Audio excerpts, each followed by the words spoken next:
بسم اللہ الرحمن الرحیم۔ السلام علیکم۔ حضرت علی رضی اللہ عنہ کو نبی کریم صلی اللہ علیہ وسلم نے یمن بھیجا تھا۔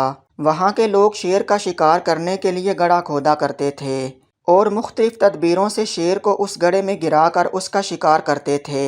ایک دن انہوں نے ایسا ہی ایک گڑھا کھودا اور شیر کو اس میں گرا لیا۔ آس پاس کے لوگ تماشا دیکھنے کے لیے گڑھے کے ارد گرد جمع ہو گئے اور اتنی دھکم پیل ہوئی کہ ایک آدمی اپنا توازن برقرار نہ رکھ سکا اور گڑھے میں گرنے لگا۔ گرتے گرتے اس نے سنبھلنے کے لیے ایک پاس کھڑے ہوئے آدمی کا ہاتھ پکڑا۔ اس سے دوسرے آدمی کے بھی پاؤں اکھڑ گئے اور وہ بھی گرنے لگا۔ اس نے سنبھلنے کے لیے ایک تیسرے آدمی کا ہاتھ پکڑا اور تیسرے نے چوتھے کا، یہاں تک کہ چاروں گڑھے میں آ رہے۔ شیر ابھی زندہ تھا، اس نے چاروں کو اتنا زخمی کیا کہ وہیں ان کی موت واقع ہو گئی۔ اب مرنے والوں کے رشتہ داروں میں جھگڑا شروع ہوا کہ ان کا خون بہا کون دے۔ گفتگو میں تیزی آ گئی، یہاں تک کہ تلواریں تک نکل آئیں اور خون ریزی ہوتے ہوتے بچی۔ حضرت علی رضی اللہ عنہ نے یہ فیصلہ فرمایا کہ ان چاروں کی دیت گڑھا کھودنے والے پر ہے، لیکن اس ترتیب سے کہ پہلے کو چوتھائی دیت، دوسرے کو تہائی دیت، تیسرے کو آدھی دیت اور چوتھے کو پوری دیت ملے گی۔ بعد میں یہ قصہ حضرت صلی اللہ علیہ وسلم کی خدمت میں پیش ہوا تو آپ صلی اللہ علیہ وسلم نے اس کی تصویب فرمائی۔ علامہ قرطبی رحمۃ اللہ علیہ تحریر فرماتے ہیں کہ اس فیصلے کی وجہ یہ ہے کہ چاروں خطائے قتل ہوئے تھے اور گڑھا کھودنے والا ان کی دیت کا ذمہ دار تھا، لیکن پہلا شخص مقتول ہونے کے ساتھ ساتھ 3 آدمیوں کو کھینچنے کی وجہ سے ان کا قاتل بھی تھا، لہذا جو دیت اس کو ملتی اس کے 3 حصے مقتول پر تقسیم ہو کر اس کے لیے صرف چوتھائی حصہ بچا۔ اسی طرح دوسرا شخص 2 آدمیوں کا قاتل تھا، اس لیے اس کی دیت کے 2 تہائی حصے اس کے 2 مقتولوں کو اور 1 حصہ خود اس کو ملے گا۔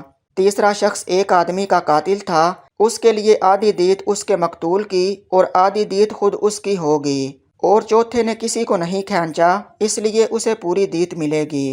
حضرت عمر بن عبدالعزیز رحمۃ اللہ علیہ کے زمانہ خلافت میں جب مسلمانوں نے سمرقند فتح کر لیا اور مسلمان وہاں بس گئے اور اپنے گھر بنا لیے اور ایک عرصہ گزر گیا تو سمرقند والوں کو معلوم ہوا کہ مسلمانوں نے اپنے نبی صلی اللہ علیہ وسلم کی سنت کے خلاف ہمارے ملک کو فتح کر لیا ہے، یعنی یہ کہ سب سے پہلے اسلام کی دعوت دیں، پھر جزیہ کی پیشکش کریں، اور اگر وہ بھی منظور نہ ہو تو پھر مقابلہ کریں۔ لہذا انہوں نے حضرت عمر بن عبدالعزیز رحمۃ اللہ علیہ کی خدمت میں چند لوگوں کو روانہ کیا اور انہیں یہ بتایا کہ آپ کی فوج نے اپنے نبی صلی اللہ علیہ وسلم کی اس سنت پر عمل کیے بغیر سمرقند کو فتح کر لیا ہے۔